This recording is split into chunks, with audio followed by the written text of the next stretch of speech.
ನಮಸ್ಕಾರ ಗೆಳೆಯರೆ. ಈ 12ನೇ ಶತಮಾನವನ್ನು ವಚನಕಾರರ ಚಳುವಳಿ ಅಂತ ನಾವು ಕರೀತೇವೆ. ಹಾಗೆಯೇ ವಿದ್ವಾಂಸರು ಎಲ್ಲ ಕರೆಯೋದೇನು ಅಂತ ಹೇಳಿದ್ರೆ ಅದನ್ನು ಕಾಯಕ ಜೀವಿಗಳ ಚಳುವಳಿ ಅಂತ ಕರೀತಾರೆ. ಅರೆ ಇದೇನಪ್ಪ ನೀವು ಈ ವಿಚಾರಗಳನ್ನು ಹೇಳ್ತಾ ಇದ್ದೀರಂತ ಅಂದ್ಕೊಳ್ಬೋದು. ಕಾರಣ ಇಷ್ಟೇನೆ, ಇವತ್ತು ಜುಲೈ 2 ಫಾಗು ಅಳಕಟ್ಟಿಯವರ ದಿನಾಚರಣೆ, ಅವರ ಜನ್ಮ ದಿನಾಚರಣೆ. ಯಾಕೆ ಅವ್ರನ್ನ ಕರೆಯೋದೇನು ಅಂತ ಹೇಳಿದ್ರೆ ವಚನ ಪಿತಾಮಹ ಅಂತಲೇ ಕರೀತಾರೆ ಅವ್ರನ್ನ. ಆ ವಿಷಯವನ್ನು ಯಾಕೆ ಅವ್ರನ್ನ ವಚನ ಪಿತಾಮಹ ಅಂತ ಕರೆಯಲು ಕಾರಣವೇನು ಅನ್ನೋ ವಿಷಯಗಳನ್ನು ಇಟ್ಕೊಂಡೇ ಮಾತಾಡ್ತಾನೆ ಇವತ್ತು ನಮ್ಮ ಜೊತೆಗೆ ಇರೋರು ಹುರುಳಿ ಎಂ ಬಸವರಾಜ್ ಅವರು, ನಿವೃತ್ತ ಶಿಕ್ಷಕರು. ಸರ್ ನಮಸ್ಕಾರ. ನಮಸ್ಕಾರ ಸರ್. ಅದೇ ಅಳಕಟ್ಟಿ ಅವ್ರನ್ನ ಯಾಕೆ ವಚನಕಾರರ ಪಿತಾಮಹ ಅಂತ ಕರೆಯಲು ಕಾರಣವೇನು ಅಂತ? ಕನ್ನಡ ಸಾಹಿತ್ಯ ಪರಂಪರೆಯಲ್ಲಿ 12ನೇ ಶತಮಾನವನ್ನು ಸುವರ್ಣಯುಗ ಅಂತೇಳಿ ಕರೀತೇವೆ. ಇಂತಹ ಸುವರ್ಣಯುಗದ ಕಾಲದಲ್ಲಿ ಬದುಕಿದ್ದಂತಹ ಶರಣೆಯರು ತಮ್ಮ ಬದುಕಿನ ಅನೇಕ ನೋವು ನಲಿವುಗಳನ್ನು, ಕಷ್ಟ ಸುಖಗಳನ್ನು, ಅದಮ್ಯವಾದ ಅನುಭವವನ್ನು ವಚನಗಳ ಮೂಲಕ ಜನರಿಗೆ ಕಟ್ಟಿಕೊಡ್ತಾ ಹೋದರು. ಬದುಕು ಅಂದರೆ ಹೀಗೆ, ಸ್ವಾತಂತ್ರ್ಯ, ಸಮಾನತೆ, ಸರ್ವೋದಯ ಇತ್ಯಾದಿ ಅನೇಕ ಮೌಲ್ಯಯುತ ಬದುಕನ್ನು ಕಟ್ಟಿಕೊಡ್ತಾ ಹೋದರು. ಅಂತಹ ವಚನಕಾರರ ನಂತರದಲ್ಲಿ ಕಾಲಗರ್ಭದಲ್ಲಿ ಹುದುಗಿ ಹೋಗಬಹುದಾಗಿದ್ದಂತಹ, ಇತಿಹಾಸದ ಪುಟಗಳಿಂದಲೇ ಮರೆಯಾಗಬಹುದಾಗಿದ್ದಂಥ ಶರಣರ ಚರಿತ್ರೆಯನ್ನು, ಜೀವನ ಗಾಥೆಗಳನ್ನು, ಅಸಂಖ್ಯಾತ ವಚನಗಳೆಂಬ ಅನರ್ಘ್ಯ ರತ್ನಗಳನ್ನು ಪೋಷಿಸಿ ಸಂಗ್ರಹಿಸಿ ಸ್ವತಃ ತನ್ನ ಹೊಟ್ಟೆ ಬಟ್ಟೆಯನ್ನು ಕಟ್ಟಿ ವಚನ ಸಾಹಿತ್ಯದ ಪ್ರಕಟಣೆಗೆ ಬದುಕನ್ನು ಮುರುಪಾಗಿಟ್ಟಂತಹ ಒಬ್ಬ ಮಹಾನ್ ಚೇತನ, ವಿದ್ವಾಂಸ, ವಕೀಲ, ಸಮಾಜ ಸುಧಾರಕ ಅಂತ ಬಿರುದಾಂಕಿತರಾದಂತಹ ವ್ಯಕ್ತಿ ಅವರೇ ಫಾಗು ಅಳಕಟ್ಟಿಯವರು. ಫಕೀರಪ್ಪ ಗುರುಬಸಪ್ಪ ಅಳಕಟ್ಟಿಯವರು ಮಾಡಿದಂತಹ ಶರಣ ಸಾಹಿತ್ಯದ ಸಂರಕ್ಷಣೆ ಮತ್ತು ಪ್ರಕಟಣೆಯ ಕಾರಣಕ್ಕಾಗಿ ಅವರನ್ನು ಇಡೀ ಸಾಹಿತ್ಯ ಲೋಕ ಮತ್ತು ಜನರು ಅವರಿಗೆ ವಚನ ಪಿತಾಮಹ ಎನ್ನುವಂಥ ಹೆಸರನ್ನು ಕೊಟ್ಟು ಗೌರವಿಸ್ತಾರೆ. ಸರ್ ಹೌದು, ಈ ಫಾಗು ಅಳಕಟ್ಟಿ ಅವ್ರದ ಬಹುತೇಕ ಜನಗಳಿಗೆ ಅವರ ಜೀವನ ಚರಿತ್ರೆ, ಅವರು ಹೇಗಿದ್ರು, ಅವ್ರ ಕಷ್ಟ ಅಂತ ನೀವೇನು ಹೇಳಿದ್ರಿ. ಹೌದು. ಸೊ ಅದು ಏನು ಕಷ್ಟ, ಯಾತಕ್ಕೆ ಕಷ್ಟ ಬರುತ್ತೆ? ಈಗ ಕರಿಯ ನಿತ್ತಡೆ ಒಲ್ಲೆ, ಸಿರಿಯ ನಿತ್ತಡೆ ಒಲ್ಲೆ, ಹಿರಿದಪ್ಪ ರಾಜ್ಯವನಿತ್ತಡೆ ಒಲ್ಲೆ, ನಿಮ್ಮ ಶರಣರ ಸುಳ್ನುಡಿಯನೊಂದು ಅರಗಳಿಗೆ ಇತ್ತಡೆ, ನಿಮ್ಮ ನಿತ್ಯ ಕಾಣ ರಾಮನಾಥ ಅನ್ನೋ ವಚನದ ಹಾಗೆ ನಾವು ಏನೇನನ್ನು ಕೊಟ್ಟರೂ ಸಹ ಅದು ನಮ್ಮ ಬದುಕಿಗೆ ಕ್ಷಣಿಕ ಭೌತಿಕ ವಸ್ತುಗಳಾಗ್ತವೆ. ಆದರೆ ಒಂದು ನಿಜ ಪರಂಪರೆಯ ವಾರಸುದಾರನನ್ನು, ಜೀವನ ಮೌಲ್ಯಗಳನ್ನಿಟ್ಕೊಂಡು ಬದುಕಿದಂಥ ಸ್ವಾಭಿಮಾನಿ ವ್ಯಕ್ತಿಗಳ ಒಂದು ಸುಳ್ಳುಡಿ ಇದೆಯಲ್ಲ, ಅದನ್ನು ಚೇತರಿಸ್ತದೆ, ನಮ್ಮನ್ನು ಜಾಗೃತಗೊಳಿಸ್ತದೆ. ಆ ನಿಟ್ಟಿನಲ್ಲಿ ಉದಾಹರಣೆಗೆ ಈ ಫಾಗು ಅಳಕಟ್ಟಿಯವರ ಬದುಕನ್ನು ಒಂದು ಸಾರಿ ತಿರುವಿ ನೋಡೋದಾದರೆ 1880ನೇ ಇಸ್ವಿಯಲ್ಲಿ ಗುರುಬಸಪ್ಪ ದಾನಮ್ಮ ಎನ್ನುವಂತಹ ದಂಪತಿಗಳ ಮಗನಾಗಿ ಧಾರವಾಡದಲ್ಲಿ ಜನಿಸ್ತಾರೆ. ಇವರ ಆರಂಭದ ಬಾಲ್ಯದಲ್ಲಿ ಆಡಿಬಾನನ ಕಂದ ಅಂಗಾಲ ತೊಳೆದೇನು, ತೆಂಗಿನಕಾಯಿ ತಿಳಿನೀರ ತಕ್ಕೊಂಡು ಬಂಗಾರ ಮೋರೆ ತೊಳೆದೇನು ಅಂತ ತಾಯಿಯ ಮಡಿಲಲ್ಲಿ ನಗುನಗುತ್ತಾ ಬೆಳಿಬೇಕಾದ, ಪುಟ್ಟ ಪುಟ್ಟ ಹೆಜ್ಜೆಗಳನ್ನು ಇಟ್ಟು ಸಂಭ್ರಮಿಸಬೇಕಾದ ಸಂದರ್ಭದಲ್ಲಿ ವಿಧಿ ಇವರ ಬದುಕಿನಲ್ಲಿ ಒಂದು ಬಿರುಗಾಳಿಯನ್ನು ಬೀಸ್ತದೆ. ಅದೇನು ಅಂತೇಳಿದ್ರೆ, ತಮ್ಮ ಹುಟ್ಟಿನ 3 ವರ್ಷದಲ್ಲಿ ಹೆತ್ತ ತಾಯಿಯನ್ನು ಕಳ್ಕೊಳ್ತಾರೆ. ಆ ತಾಯಿಯನ್ನು ಕಳ್ಕೊಂಡ ದುಃಖದಲ್ಲಿರಬೇಕಾದಂಥ ಸಂದರ್ಭದಲ್ಲಿ ಅವರಿಗೆ ಪೋಷಣೆಯನ್ನು ನೀಡಿದ್ದು ಹೆತ್ತ ತಂದೆ ಮತ್ತು ಅವರ ಅಜ್ಜಿ ಬಸಮ್ಮ ಅಂತೇಳಿ. ಬಾಲ್ಯದಲ್ಲಿ ಅಜ್ಜಿಯ ಆರೈಕೆಯಲ್ಲಿ ಬೆಳೆದಂಥ ಫಾಗು ಅಳಕಟ್ಟಿಯವರು ಶಾಲೆಗಳಿಗೆ ಹೋಗ್ತಾ ಇರುವಂತಹ ಸಂದರ್ಭದಲ್ಲಿಯೇ ಅಜ್ಜಿ ಮತ್ತು ತಂದೆಯ ಪ್ರಭಾವ, ಯಾಕೆಂತೇಳಿದ್ರೆ ತಂದೆ ಆಗಲೇ ಶಿಕ್ಷಕ ವೃತ್ತಿಯಲ್ಲಿರ್ತಾರೆ, ಅಷ್ಟೇ ಅಲ್ಲ ಅವರೊಬ್ಬ ಸಾಹಿತಿಯಾಗಿಯೂ ಸಹ ಗುರುತಿಸ್ಕೊಂಡಿರ್ತಾರೆ. ಅವರು ಮತ್ತು ಅಜ್ಜಿ ಹೇಳಿದಂತಹ ಜೀವನ ಮೌಲ್ಯಗಳು, ಕಥೆಗಳು ಇವರ ಮೇಲೆ ಅಪಾರವಾದ ಪ್ರಭಾವವನ್ನು ಬೀರ್ತವೆ. ಅದರ ನೆಲೆಗಟ್ಟಿನಲ್ಲಿ ಧಾರವಾಡದಲ್ಲಿ ಬಾಲ್ಯದ ವಿದ್ಯಾಭ್ಯಾಸವನ್ನು ಪೂರೈಸ್ತಾರೆ. ಅಲ್ಲಿಂದ ಮುಂದೆ ಪೇಟೆಗೆ ಬರ್ತಾರೆ. ಅದಾದ ನಂತರದಲ್ಲಿ ಮುಂಬೈಯಂತಹ ಒಂದು ನಗರದಲ್ಲಿ ಇವರು ಪದವಿ ಓದುವಂಥ BSc ಕೆಮಿಸ್ಟ್ರಿ ಮತ್ತು ಫಿಸಿಕ್ಸನ್ನು ಓದುವ ಸಂದರ್ಭದಲ್ಲಿ ಅವರ ಬದುಕಿನಲ್ಲಿ ಒಂದು ಹೊಸ ತಿರುವು ಕಾಣಿಸ್ಬೋದು. ಏನಪ್ಪಾ ಅಂತ ಹೇಳಿದ್ರೆ ಆ ಹೊತ್ತಿಗಾಗಲೇ ಕರ್ನಾಟಕದ ಕನ್ನಡ ಸಾಹಿತ್ಯ ಸಂಸ್ಕೃತಿಯ ಬಗ್ಗೆ ಒಲವಿದ್ದಂತ ಆಲೂರು ವೆಂಕಟರಾಯರು ಇವರು ಸಹಪಾಠಿಗಳಾಗಿರ್ತಾರೆ. ಆ ಓದಿನ ಜೊತೆಗೆ ಇವ್ರಿಗೊಂದಷ್ಟು ಒಲವಿತ್ತು ಸಾಹಿತ್ಯ ಸಂಸ್ಕೃತಿಯ ಬಗ್ಗೆ. ಅಲ್ಲಿರ್ತಕ್ಕಂತಹ ಮುಂಬಯಿಯ ಮತ್ತು ವಾತಾವರಣ ಏನೇ ಪ್ರಭಾವ ಬೀರುತ್ತೆ ಅಂತ ಹೇಳಿದ್ರೆ, ಗುಜರಾತಿಗಳು ಮತ್ತು ಮುಂಬೈನ ಜನರಿಗೆ ವಿದ್ಯಾರ್ಥಿಗಳಿಗಿರುವಂತಹ ಭಾಷಾಭಿಮಾನ ಕನ್ನಡಿಗರಲ್ಲಿ ಯಾಕಿಲ್ಲ, ನಾವು ಯಾಕೆ ನಿರಭಿಮಾನಿಗಳಾಗಿದ್ದೇವೆ, ಆ ಜನರಿಗಿರುವಂತಹ ಭಾಷಾಭಿಮಾನ ನಮ್ಮಲ್ಲಿ ಇಲ್ಲ ಅಂತ ಕೊರಗೆ ಕಾಣ್ತದೆ. ಆಲೂರು ವೆಂಕಟರಾಯರ ಜೊತೆ ಸೇರಿಕೊಂಡು ಕರ್ನಾಟಕ ಏಕೀಕರಣದ ಕಾರ್ಯಚಟುವಟಿಕೆಯಲ್ಲಿ ಇವರನ್ನು ತೊಡಸ್ಕೊಳ್ತಾರೆ. ಆದರೆ ನನಗೆ ಪರ್ಟಿಕ್ಯುಲರ್ ಆಗಿ ವಚನಕಾರರ ಬಗ್ಗೆನೇ ಏನು ಕೆಲಸ ಮಾಡಿದ್ರು? ಅಯ್ಯೋ, ಬಹಳಷ್ಟು ಬೆಟ್ಟದಷ್ಟು ಕೆಲಸವನ್ನು ಮಾಡ್ತಾರೆ. ಇವರು ಮಾಡದೇ ಇರುವಂತಹ ಕೆಲಸನೇ ಇಲ್ಲ. ಇವರು ಶರಣ ಸಾಹಿತ್ಯ ಮತ್ತು ಸಂಸ್ಕೃತಿಯ ಕಡೆಗೆ ಯಾವಾಗ ಒಲವು ಮೂಡ್ತದೆ ಅಂತ ಹೇಳಿದ್ರೆ, ಅವರು ಒಮ್ಮೆ ಒಬ್ಬ ಅತಿಥಿಗಳ ಮನೆಯಲ್ಲಿ ಊಟಕ್ಕೆ ಹೋಗಿರ್ತಾರೆ ಸರ್.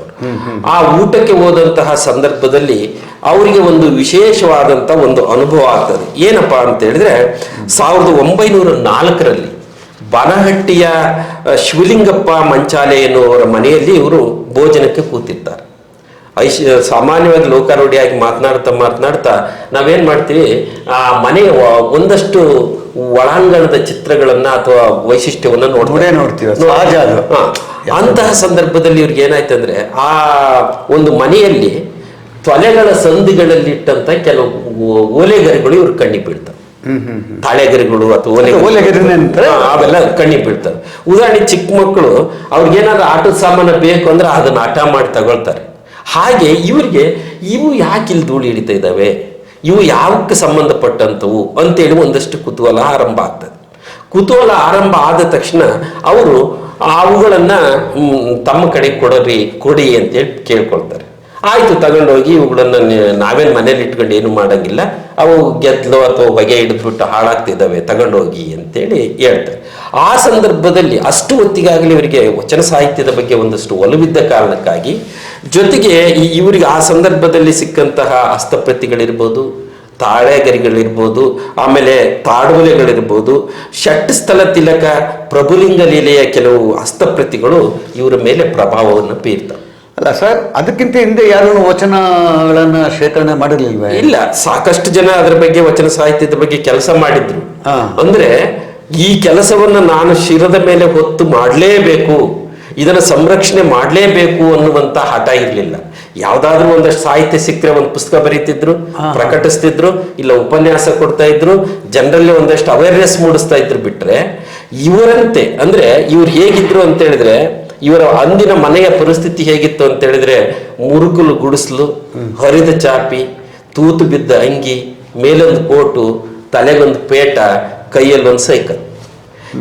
ಈ ಸೈಕಲ್ ಅನ್ನ ಹತ್ಕೊಂಡು ತಮ್ಮ ವಕೀಲಿ ವೃತ್ತಿಯ ಜೊತೆಗೆ ಮನೆಗಳನ್ನ, ಹಳ್ಳಿಗಳನ್ನ, ಗಲ್ಲಿಗಳನ್ನ ತಿರುಗಿ ಯಾರದೇ ಮನೆಗೆ ಹೋದ್ರು ಸಹ, ಉದಾಹರಣೆಗೆ ಒಬ್ಬ ನ್ಯಾಯವನ್ನು ಕೊಡೋದಕ್ಕೆ 2 ಜನ ಕಕ್ಷಿದಾರರನ್ನು ಕೂರಿಸ್ಕೊಂಡು ಪಂಚಾಯಿತಿ ಮಾಡ್ತಾ ಇದ್ರೆ, ಇವ್ರು ಕೇಳ್ತಿದ್ದ ಫೀಸ್ ಏನು ಅಂತ ಹೇಳಿದ್ರೆ, ಯಾವುದೇ ವಕೀಲಿಯ ಕೆಲಸಕ್ಕೆ ದುಡ್ಡು ಕೊಡಬೇಡಿ, ನಿಮ್ಮ ಮನೆಗಳಲ್ಲಿ ಅಥವಾ ನಿಮ್ಮ ಕಣ್ಣಿಗೆ ಬೀಳುವಂತವರ ಮನೆಗಳಲ್ಲಿ ಏನಾದ್ರೂ ಇಂಥ ತಾಳೆಗರಿಗಳಿದ್ರೆ, ಹಸ್ತಪ್ರತಿಗಳಿದ್ರೆ ಅವುಗಳನ್ನ ನನಗೆ ಕೊಡಿ ಅಂತ ಹೇಳಿ ಕೇಳ್ತಿದ್ರಂತೆ.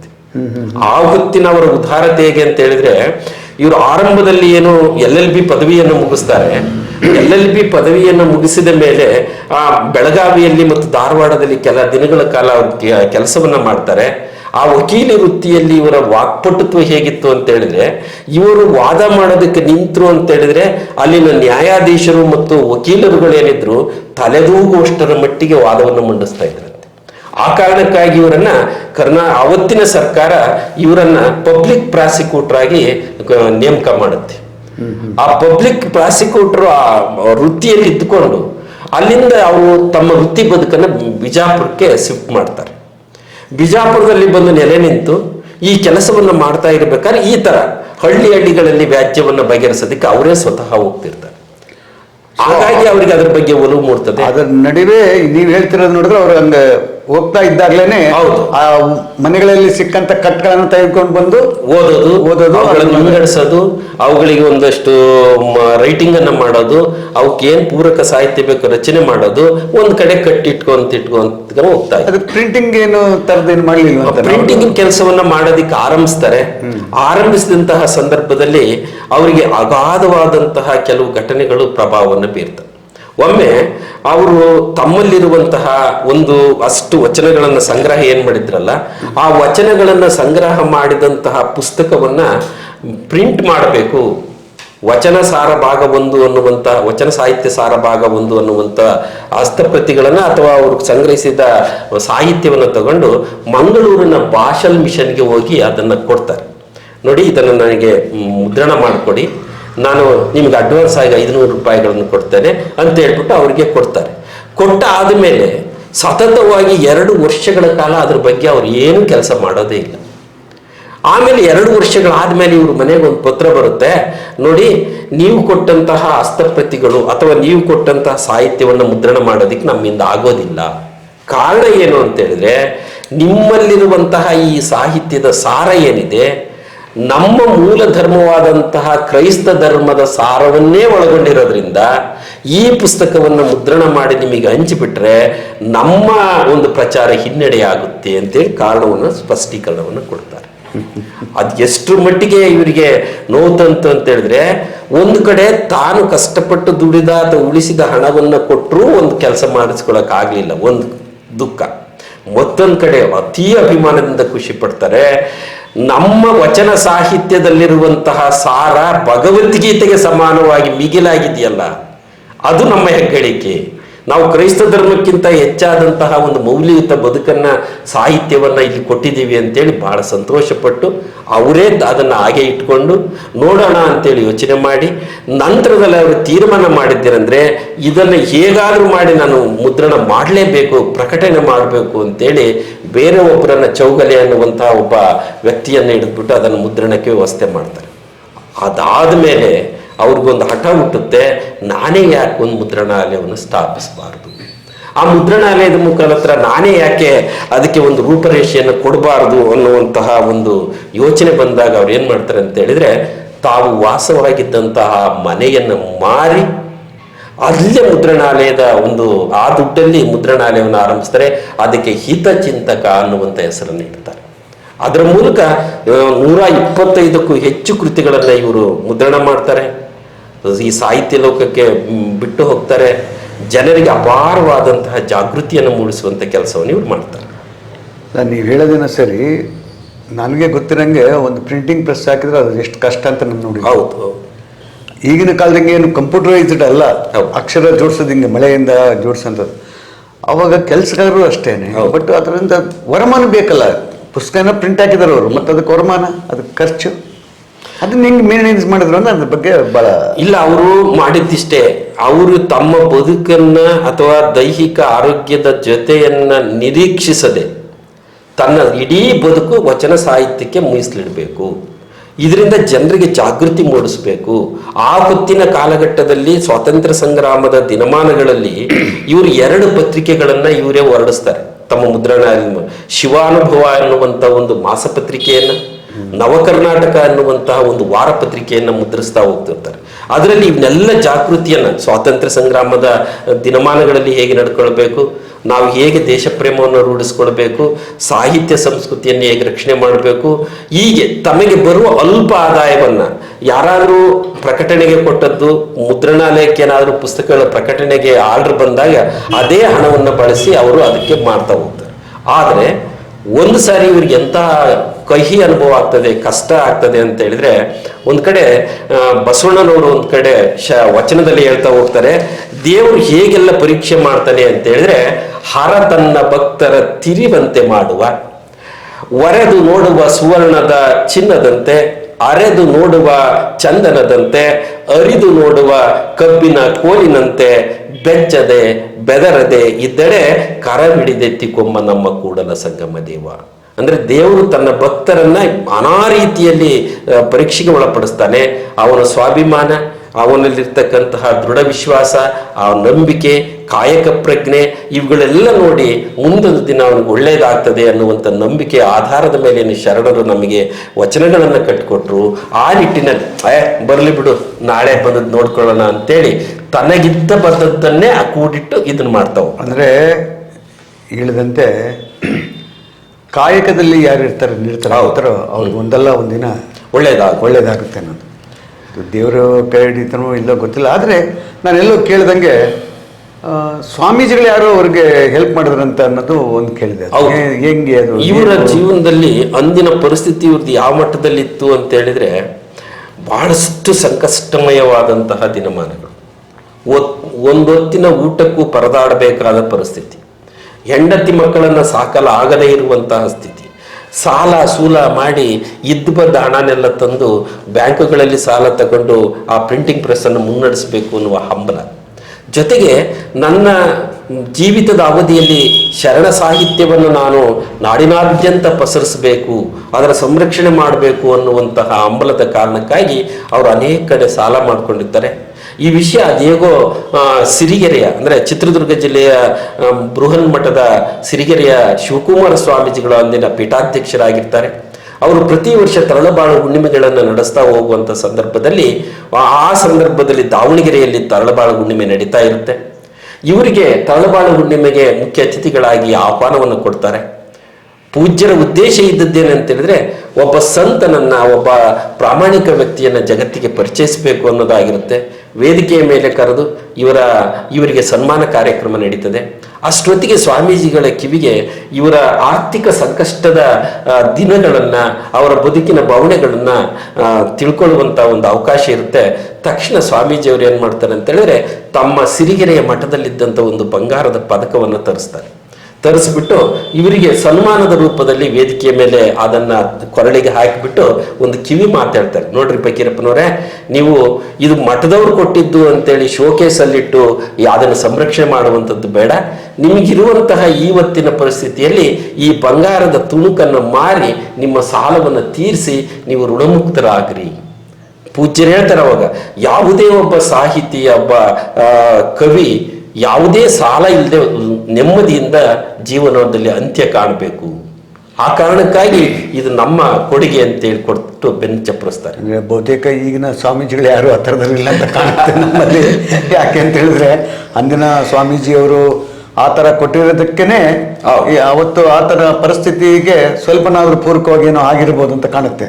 ಆದರೆ ಈ ಥರವಾದಂಥ ಕೆಲಸಕ್ಕೆ ಕರ್ನಾಟಕದಲ್ಲಿ ಬಹುತೇಕ ಇವರು ಏನು ಮಠಗಳು ಭಾಳ ಇದ್ದಾವೆ. ಹೌದು. ಆದ್ರೆ ಮಠಗಳಿಗೆ ಯಾಕೆ ಅದಕ್ಕೆ ಸಪೋರ್ಟ್ ಮಾಡಲಿಲ್ಲ ಅನ್ನೋದು ನನಗೊಂದು ದೊಡ್ಡ ಚಿಂತೆ ಆಯ್ತು ಅವಾಗ. ಅಲ್ಲ, ಆ ಹೊತ್ತಿನ ಕಾಲದಲ್ಲಿ ಮಠಮಾನ್ಯಗಳ ಅಷ್ಟೊತ್ತಿಗೆ ಅವಕ್ಕೂ ದುಡ್ಡಿನ ಕಾಸನ್ನು ಅಷ್ಟೊಂದು ಇಲ್ಲದೆ ಇರಬಹುದು. ಒಂದು ಎಲ್ಲ ಸ್ವಾಮೀಜಿಗಳು ಒಂದಲ್ಲ ಒಂದು ರೀತಿಯಲ್ಲಿ ಭಕ್ತರು ಸಂಕಷ್ಟದಲ್ಲಿದ್ದಾರೆ, ನಂಬಿಗಸ್ತ ಭಕ್ತರು ಸಂಕಷ್ಟದಲ್ಲಿದ್ದಾರೆ ಅಂತ ಹೇಳಿದ್ರೆ ಅವರನ್ನು ಕರೆದು ಸಾಂತ್ವನ ಹೇಳಿ ಒಂದೊತ್ತು ಒಪ್ಪತ್ತಿನ ಊಟ ಹಾಕಿ ಸಹಾಯ ಮಾಡಿದಂಥ ನಿದರ್ಶನಗಳು ಹಲವಿದ್ದ. ಅವು ಸಾರ್ವಜನಿಕರ ಗಮನಕ್ಕೆ ಬಾರದೇ ಇರಬಹುದು. ಅದೇ ರೀತಿಯಲ್ಲಿ ಸಿರಿಗೆರೆಯ ಶ್ರೀಗಳವರು ಮಾಡಿದ ರೀತಿಯನ್ನೇ ಮುಂದುವರಿಸಿ ನೋಡೋದಾದರೆ 1964ರಲ್ಲಿ ಏನು ಫಗು ಅಳಕಟ್ಟಿಯವರ ಅಂತಿಮ ದಿನಗಳನ್ನು ನಾವು ಕಾಣ್ತೇವೆ. ಅದಕ್ಕೆ ಮುನ್ನ ಅವರ ಹೆಂಡತಿ 3 ವರ್ಷಗಳ ಮುಂಚೆ ತೀರ್ಕೊಂಡಿರ್ತಾರೆ. ಆ ಸಂದರ್ಭದಲ್ಲಿಯೂ ಸಹ ಇವರು ಬಹಳ ಸಂಕಷ್ಟದಲ್ಲಿರುವಂತಹ ದಿನಮಾನಗಳಿರ್ತದೆ. ಆ ಸಂದರ್ಭದಲ್ಲಿ ಸ್ವಾಮೀಜಿಗಳು ಒಬ್ಬರು ಅಲ್ಲಿಗೆ ಬರ್ತಾರೆ. ಅವರು ಬಬಲೇಶ್ವರದ ಶಾಂತವೀರ ಸ್ವಾಮಿಗಳು ಅಂತೇಳಿ. ಸ್ವಾಮೀಜಿಗಳಿಗೆ ಗೊತ್ತಾಗುತ್ತೆ ಹಿಂಗೆ ಫಗು ಅಳಕಟ್ಟಿಯವರು ಬಹಳ ಸಂಕಷ್ಟದಲ್ಲಿದ್ದಾರೆ, ಹಾಸಿಗೆ ಹಿಡಿದಿದ್ದಾರೆ, ಹುಷಾರಿಲ್ಲ ಅಂತ ಗೊತ್ತಾದಾಗ ಅವರು ತಮ್ಮ ಮಠದ ಭಕ್ತರ ಜೊತೆಯಲ್ಲಿ ಒಂದಷ್ಟು ಆಹಾರ ಸಾಮಗ್ರಿಗಳನ್ನು, ಜೀವನಕ್ಕೆ ಬೇಕಾದಂಥ ಉಪಯೋಗಕರ ವಸ್ತುಗಳನ್ನು ಏರ್ಕೊಂಡು ಬಂದು ಮಠದ ಇವರ ಮನೆ ಮುಂದೆ ನಿಲ್ಲಿಸಿರ್ತಾರೆ. ಕೇಳ್ತಾರೆ ಅವ್ರು, ಏನ್ರಿ ಫಕೀರಪ್ಪನವರೇ, ನಮ್ಮಿಂದ ಏನಾದರೂ ಸಹಾಯ ನಿಮಗೆ ಬೇಕು ಅಂತ ಹೇಳಿದ್ರೆ ನಾವು ಅದನ್ನು ಕೊಡೋದಿಕ್ಕೆ ತಯಾರಿದ್ದೇವೆ, ಬಂದಿದ್ದೇವೆ ಅಂತ ಹೇಳಿದಾಗ ಒಬ್ಬ ನಿಸ್ವಾರ್ಥ ಮತ್ತು ಸ್ವಾಭಿಮಾನಿಯಾದಂತಹ ಫಕೀರಪ್ಪನವ್ರು ಹೇಳ್ತಾರೆ, ಬುದ್ಧಿ, ನನ್ನ ಕಷ್ಟಗಳಿಗೆ ನೀವು ಸ್ಪಂದಿಸುವಂಥದ್ದೇನು ಬೇಡ. ನಾನು ಒಂದಷ್ಟು ವಚನ ಸಾಹಿತ್ಯದ ಸಂರಕ್ಷಣೆಯ ಕಾರ್ಯದಲ್ಲಿ ತೊಡಗಿದ್ದೇನೆ. ನಾನು ಸಂಗ್ರಹಿಸಿರುವಂತಹ ಎಲ್ಲ ವಚನ ಸಾಹಿತ್ಯವನ್ನು ಪ್ರಕಟಿಸುವ ನಿಟ್ಟಿನಲ್ಲಿ ಮುಂದಾಗಿದ್ದೆ. ಕೇವಲ ಇನ್ನು 12 ವಚನಗಳನ್ನು ಮುದ್ರಣ ಮಾಡುವಂಥ ಕೆಲಸ ಉಳಿದುಬಿಟ್ಟಿದೆ. ಈಗ ನನ್ನ ಕೈಯಲ್ಲಿ ಆಸಕ್ತನಾಗಿದ್ದೇನೆ. ನನ್ನಿಂದ ಅದು ಅಸಾಧ್ಯ ಆಗ್ತಾ ಇದೆ.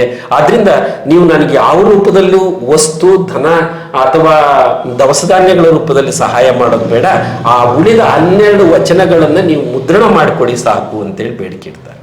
ನೋಡಿ ಎಂತಹ ಉದಾರತೆ ಅಂತ ಹೇಳಿದ್ರೆ, ತನ್ನ ಸಾವಿನ ಕೊನೆಯಲ್ಲಿ ಹಸಿವಿನಿಂದ ಬಳಲ್ತಾ ಇದ್ರು ಸಮೇತ ವಚನ ಸಾಹಿತ್ಯಕ್ಕಾಗಿ ತನ್ನ ಬದುಕು ಮೀಸಲು ಅನ್ನೋದಕ್ಕೆ ಇದೊಂದು ಉದಾಹರಣೆ. ಆಗ ಆ ಬಬಲೇಶ್ವರದ ಸ್ವಾಮೀಜಿಗಳು ಏನಿದ್ರು, ಅವರು ಅದನ್ನು ನಾನು ಮಾಡ್ತೇನಪ್ಪ, ನಾನು ಪೂರೈಸ್ಕೊಡ್ತೇನೆ ಅಂತೇಳಿ ಆ ಜವಾಬ್ದಾರಿಯನ್ನು ಹೊತ್ಕೊಂಡು ಮುದ್ರಣವನ್ನು ಮಾಡಿಕೊಡ್ತಾರೆ. ಇದನ್ನ ಕೇಳ್ತಾ ಇದ್ರೇ ಬಹುತೇಕ ನಾವು ಫಾಗು ಆಳ್ಕಟ್ಟಿಯವ್ರನ್ನ ನಾವು ಏನು ನೋಡಿದ್ರು ಅಲ್ಲ. ಯಾಕಂದರೆ ನಾವು ಅವರು ತೀರೋದ ಟೈಮಲ್ಲಿ ನಾವು ಹುಟ್ಟಿರುವಂಥದ್ದು. ಹೌದು. ಅವರು ವಚನಗಳನ್ನು ಅದನ್ನು ಸಂಗ್ರಹಿಸಿರೋದ್ರ ವಿಚಾರಗಳ ಬಗ್ಗೆ ಕೇಳಿ ನಮಗೆ ಭಾಳಷ್ಟು ಇದಾಯಿತು. ಆದರೆ ಇನ್ನೂ ಒಂದು ಏನಂತ ಹೇಳಿದ್ರೆ, ಇವ್ರ ಬಗ್ಗೆ ಇವರು ಅಷ್ಟೊಂದು ಸ್ವಾಭಿಮಾನಿ ಅನ್ನೋದಕ್ಕೆ ನೀವೇ ಹೇಳಿಬಿಟ್ರಿ ಈಗಾಗಲೇ.